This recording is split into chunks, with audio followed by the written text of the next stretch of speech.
lesson. ரெண்டு lesson இருக்கு. Electricity afterwards magnetic lesson. So இது ரெண்டுமே very very important lesson.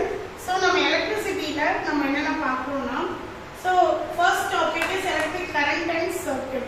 So electric current and circuitல வந்து நம்ம என்னென்ன பார்க்க போறோம். So first of all electricity னா என்னது? What do you mean by electricity? Current அப்படினா நம்ம வீட்லலாம் வந்து electricity னு சொல்லுவோம். AEB bill current அவ்வளவுதான். current வந்துச்சா, current போயிடுச்சா. This is how we will talk. So ஆனா இங்க வந்து electric current, it is a flow of electric charges. So charge தான் இங்க matters எல்லாம். So charges வந்து flow ஆகுது electric current. So இப்போ நம்ம switch போடுறோம், switch on பண்றோம், charges pass ஆகுது, so current also flowing. Switch off பண்ணும்போது charges pass ஆகுது நின்னுடுது, அதனால current stop ஆகுது. So this is how it goes. அப்ப charges move ஆகுறது தான் வந்து electric current. சரிங்களா? electric current ன்றது எப்படின்னா flow of electric charges. ஆனா charges பத்தி யாருமே பேசுறது இல்ல. அதுலயே பாசிட்டிவ் சார்ஜ் இருக்கு, நெகட்டிவ் சார்ஜ் இருக்கு. அப்ப என்ன சார்ஜ் எப்படி flow ஆகுது அப்படிங்கறது நம்ம பார்ப்போம். So electric current, direction of electric current is taken opposite to the direction of negative charge. அப்ப நெகட்டிவ் சார்ஜ் இருக்குன்னா அது வந்து பாசிட்டிவ் நோக்கி ஓடும். So negative charge க்கு opposite of flow ஆகுறது தான் வந்து electric current ஓட direction. So electric current ன்றது both magnitude as well as direction. So current ன்றது ஒரு சார்ஜ், பாசிட்டிவ் சார்ஜ் எங்க போதோ அது கூடயே போயிடும். அப்ப நெகட்டிவ் சார்ஜ் விட்டுட்டு பாசிட்டிவ் போட போகும். This is how it conventional science goes. So direction of positive charges is taken to the direction of current. அப்ப பாசிட்டிவ் எங்க போதோ அதுதான் வந்து current உடைய direction. current அதோட போகும். So therefore I is equal to Q by T. Q is nothing but charge. எவ்வளவு charge pass ஆகுது per unit time. Time is also very important here. So Q by T is what make current. So SI வந்து coulomb வந்து எவ்வளவு units அப்படின்னு prescribe பண்ணிட்டாங்க already. 1 கூலும்ன்றது எவ்வளவுன்றது calculate பண்ணி வச்சிட்டாங்க. So it is standard. அது மாற போறது இல்ல.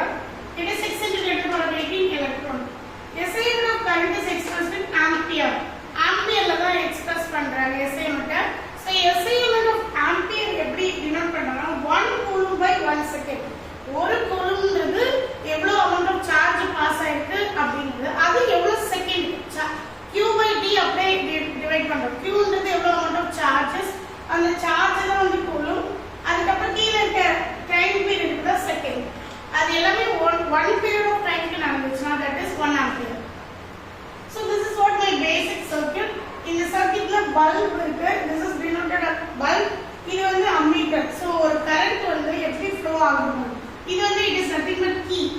Key ன்றது ஒரு switch மாதிரி. It is acting as a switch. So if you start this, it will go through this. இது வந்து battery. Battery வந்து conventional sign இப்படி இருக்கும்.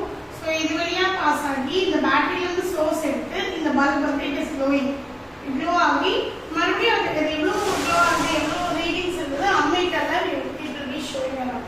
So இதுல மெயினா பேசிக் திங்ஸ் என்னன்னா இதுல what constitutes electricity. எலக்ட்ரிசிட்டியை எது கிரியேட் பண்ணுது? What is the major source for electricity? அது ஒரு question. How does it flows in the electric circuit? Electric circuit எப்படி flow ஆகுது?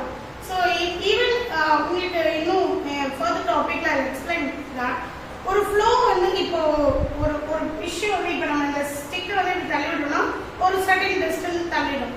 ஆனா வந்து இந்த ஸ்டிக் இப்போ போயிட்டே இருக்கு. இந்த ஸ்டிக் வந்து இவ்வளவு தூரம் தான். இப்போ நான் ஃபோர்ஸா இவ்வளவு தூரம் பண்ணிடுவேன். ஆனா இதை நான் இப்படி அனுப்பிட்டே நான் அதுபாடி போயிட்டே இருக்குமா? இல்ல, ஏதோ ஒரு இடத்துல ஸ்டாப் ஆயிடும்.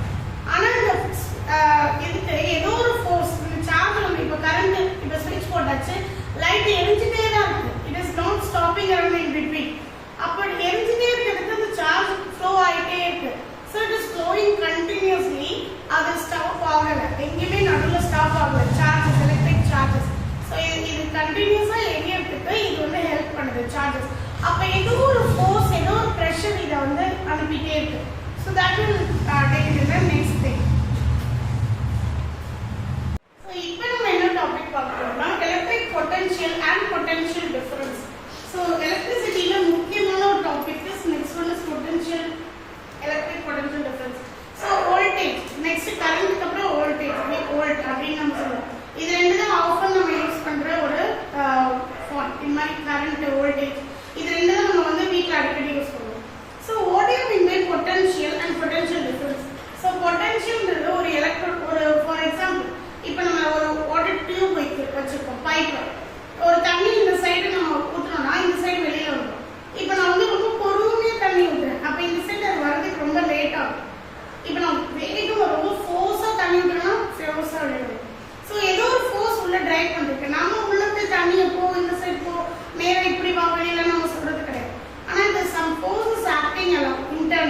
ஸோ அதே போல தான் இங்கேயும் வந்து சில ஃபோர்ஸ் ஆக்ட் ஆகுது.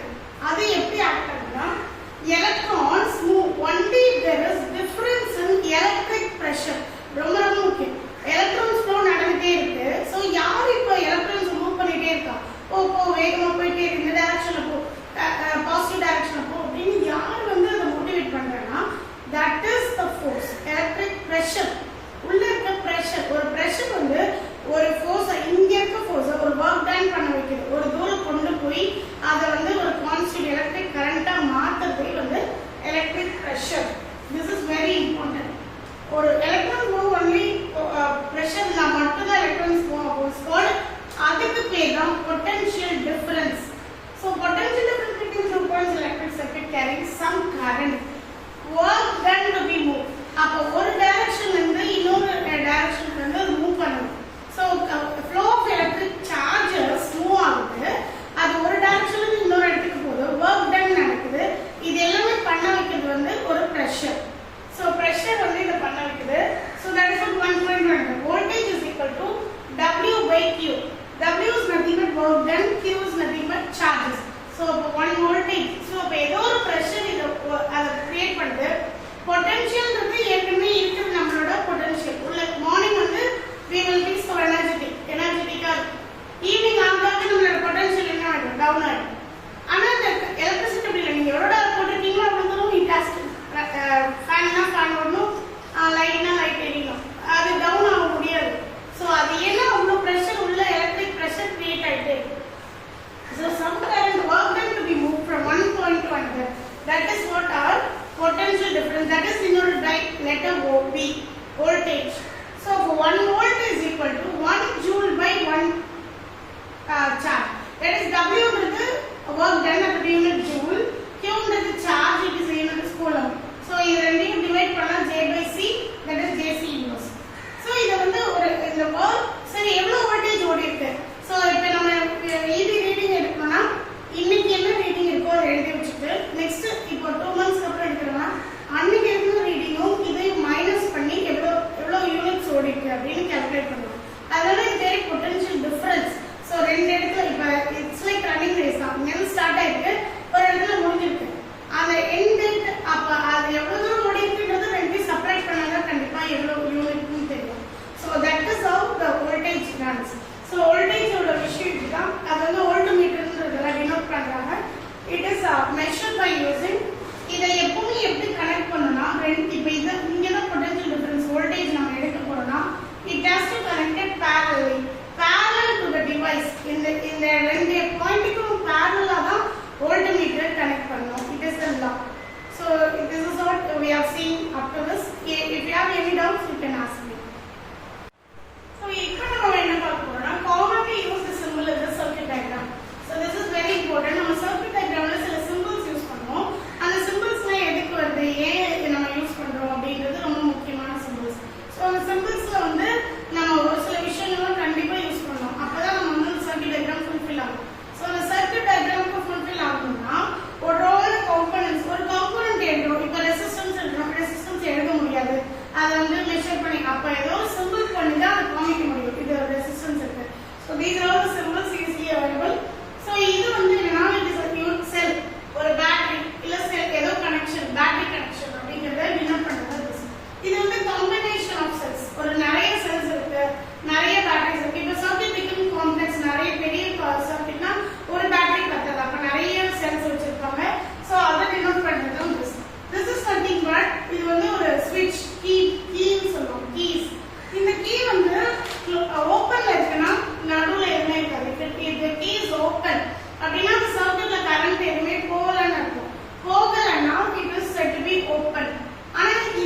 ரெசிஸ்டன்ஸ்க்கு வந்துடும், ஓம்க்கு வந்துடும். இன்னும் கொஞ்சம் முன்னாடி போனால் 5 ஓம்ஸ்க்கு வந்துடும். இந்த சைட் போனால் ஒரு 30 ஓம்ஸ். நம்ம எவ்வளோ ரெசிஸ்டன்ஸ் நமக்கு தேவையோ அதை மாற்றிக்கிட்டே இருக்கணும். So that is what my variable resistance. இது அம்மீட்டர், இது வோல்ட்மீட்டர். அம்மீட்டர்ன்றது கரண்ட்டை மெஷர் பண்ணுற ஒரு டிவைஸ். வோல்ட்மீட்டர்ன்றது வோல்டேஜ், பொட்டன்ஷியல் டிஃபரன்ஸை மெஷர் பண்ணுற ஒரு டிவைஸ். ஸோ டிவைஸை A, B அப்படின்னு டிவைட் பண்ணால் போதும். ப்ளஸ் மைனஸ் டினோட்ஸ் அது கண்டிப்பாக கரண்ட்ன்றது conventional sign வழியா தான் பாஸ் ஆகும். ஸோ அதுக்காக so now we are going to the very important topic in this lesson is Ohm's law. So George Simon Ohm அப்படின்னு ஒரு ஜெர்மன் பிசிசிஸ்ட் அவர் என்ன பண்றாருன்னா இந்த ஆல்ரெடி உங்களுக்கு வோல்ட் அப்படிங்கிறது யூனிட்னு சொல்லி கொடுத்துருக்கேன். So potential difference of unit வந்து வோல்ட். அதை கண்டுபிடிச்சவர் அலெக்சாண்டர் வோல்ட்டா. அது வந்து ஒரு இட்டாலியன் பிசிசிஸ்ட். இட்டாலியன் பிசிசிஸ்ட் வந்து இந்த மாதிரி வோல்ட்னு இருக்கு, பொட்டன்ஷியல் டிஃபரன்ஸ் நம்ம வந்து கேரி பண்ணணும் அப்படின்னு கண்டுபிடிச்சார். திஸ் இஸ் நத்திங் பட் இவர் வந்து ஜார்ஜ் சைமன் ஓம்ன்றவர் ரொம்ப முக்கியமான ஒரு கண்டிஷனோட சொல்லியிருக்காரு. இது வந்து எப்பவுமே இப்போ நம்ம V is directly proportional to I. வோல்டேஜும் கரண்ட்டும் ஒரே மாதிரி தான். வோல்டேஜ் இன்க்ரீஸ் ஆனால் கரண்ட்டும் இன்க்ரீஸ் ஆகும், வோல்டேஜ் டிக்ரீஸ் ஆனால் கரண்ட்டும் டிக்ரீஸ் ஆகும். ஸோ நம்ம வந்து இது வந்து அவர் கண்டுபிடிச்சது. ஆனால் ப்ரொவைடட் தட் கான்ஸ்டன்ட் டெம்பரேச்சர் மாறக்கூடாது. ஒரு வோல்டேஜ் மாறுதுன்னா கரண்ட்டும் மாறுதுன்னா அது கண்டிப்பாக ஒரே டெம்பரேச்சரில் தான் இருக்கணும். ஏன்னா ப்ரொவைடட் கான்ஸ்டன்ட் டெம்பரேச்சர்னு சொல்லியிருக்காரு. ஜார்ஜ் சைமன் ஓம் சொல்லும் போது அப்படின்னு சொல்றாரு V is directly equal to I, V by L is equal to constant. So அப்போ Vயும் Iயும் ஈக்குவல் கிடையாது. ஸோ அப்போ எப்போ ஈக்குவல் ஆகுதுன்னா ஒரு ரெசிஸ்டன்ஸ் அது கூட மல்டிப்ளை பண்ணும்போது தான். So if you multiply current with resistance you will get voltage, it will be equal. So V is equal to IR. This is what my Ohm's law. இப்போ R வேணும்னா V by I வேணும்னா V by R, V வேணும்னா IR. So இது மாதிரி நம்ம எப்போ நம்மளுக்கு தேவையானதுக்கு இந்த மாதிரி நம்ம ஃபார்முலாவை மாற்றிக்கலாம். So 1 ohm is equal to 1 volt by 1 ampere. So ஒரு வோல்ட் எவ்வளோ தூரம் நடந்துருக்கு, ஒரு ஆம்பியர் பை கரண்ட் எவ்வளோ, ஒரு இடத்துல எவ்வளோ பாஸ் ஆகிடுது. So this is what my Ohm's law. So Ohm's law carry forward எல்லாத்துக்குமே. Ohm's law டயக்ராம் எப்படி ஒரு நைட்ரம் ஒயர் வச்சு பார்த்தோம்னா you will get the straight line diagram. So இங்கே வந்து ஒரு 2, 4, 6, 8, 12, 14. So you will get equal intervals and equal distribution of line. So intervals வந்து equal distribute ஆகிருக்கும். ஸோ எப்பவுமே நீங்கள் வோல்டேஜும் கரண்ட்டும் இந்த மாதிரி ஒரு ஈக்குவல் ப்ரொபோர்ஷனில் தான் போயிட்டு இருக்கும். ஏன்னா தட் இஸ் வாட் ஏன் அப்படி போகுதுன்னா வோல்டேஜும் கரண்ட்டும் கிட்டத்தட்ட same with the help of resistance. So ரெசிஸ்டன்ஸ்ன்றது நத்திங் பட் ஒரு கரண்ட் வந்து ஃபுல்லாக ஃப்ளோ ஆக விட முடியாது. ஸோ இட் ஹேஸ் டு அது தடுத்து நிறுத்தணும். அப்போ தான் நம்மளால் ஒரு கன்வென்ஷனல் கரண்ட்டை வந்து கொடுக்க முடியும். ஒரு சில டிவைஸ்க்கு கம்மியாக வேணும், ஒரு சில டிவைஸ்க்கு நிறைய ஃப்ளோ ஆகணும் கரண்ட்டு. ஸோ இதெல்லாம் வந்து பார்த்துக்கிறதோட வேலை தான் ரெசிஸ்டன்ஸ். ஸோ அந்த ரெசிஸ்டன்ஸ் எதெல்லாம் ஃபேக்டர்ஸ் எந்தெந்த ஃபேக்டர்ஸ் எல்லாம் டிபெண்ட் பண்ணியிருக்கு. So depending factors L, length as well as area of cross section. So இப்போ ஏரியாவை வந்து டிபெண்ட் பண்ணியிருக்கு. ஆனால் இன்வெர்ஸ்லி ப்ரொபோர்ஷனல் ஏரியா. இப்போ ஏரியா சின்னதாக இருந்தால் ரெசிஸ்டிவிட்டி ஜாஸ்தியாக இருக்கும். இது அப்படியே opposite to each other. Area பெருசாக இருந்தால் ரெசிஸ்டிவிட்டி வந்து ரொம்ப கம்மியாக. இப்போ பாருங்க இப்போ நான் சின்ன புக் வச்சிருக்கேன். ஸோ இதில் ரெசிஸ்டிவிட்டி இது வந்து ஜாஸ்தியாக இருக்கும். ஏன்னா நான் இப்போ ஒரு ஓவில் இது பண்ணால் இங்கே பெரிய ஓவில் விழ சான்சஸ் இருக்கு. ஸோ இது ஏரியா வந்து சின்னது ஆனால் ரெசிஸ்டிவிட்டி எப்படி இருக்கு, ஜாஸ்தியாக இருக்கு. ஸோ சின்ன ஏரியாவுக்கு ரெசிஸ்டிவிட்டி ஜாஸ்தி. இதே வாய்ட் ஏரியா பெரிய ஏரியாவில் நான் வந்து பண்ணுறேன்னா அது உள்ளே போக கூட சான்ஸ் இல்லாமல் கூட இருக்கும். ஏன்னா ஏரியா வைடாக இருக்கு, அதை அக்செப்ட் பண்ணுற லெவல் வந்து கம்மியாயிடும். ஸோ ரெசிஸ்டிவிட்டி கம்மியாயிடும். ஏரியா ரொம்ப ஜாஸ்தி ஆயிடுச்சுன்னா ரெசிஸ்டிவிட்டி கம்மியாயிடும். ஏரியா சின்னதாக இருந்துச்சுன்னா ரெசிஸ்டிவிட்டி ஜாஸ்தியாக இருக்கும். சின்ன ஏரியாவுக்கு ரெசிஸ்டிவிட்டி ஜாஸ்தி. So this is how it goes. So அப்போ ஏரியா வந்து ஈக்குவல் ஆகணும்னா resistivity is equal to rho into L by L. Equal இது வந்து proportionality constant. So unit of resistivity வந்து ஓம் மீட்டர். ஸோ ஓம்னு சொல்றாங்க. ஸோ இதெல்லாம் தான் ஃபேக்டர்ஸ் ஆஃப் ரெசிஸ்டிவிட்டி டிபெண்ட் பண்ணிட்டு. ஸோ இதை பேஸ் பண்ணி நிறைய ப்ராப்ளம்ஸ் இருக்கு. Do that in your class work. அதுக்கப்புறம் இதை சம்ஸ் போடும்போது you will get a clear idea. So kindly subscribe, Daily Subject. Kindly share it to your friends.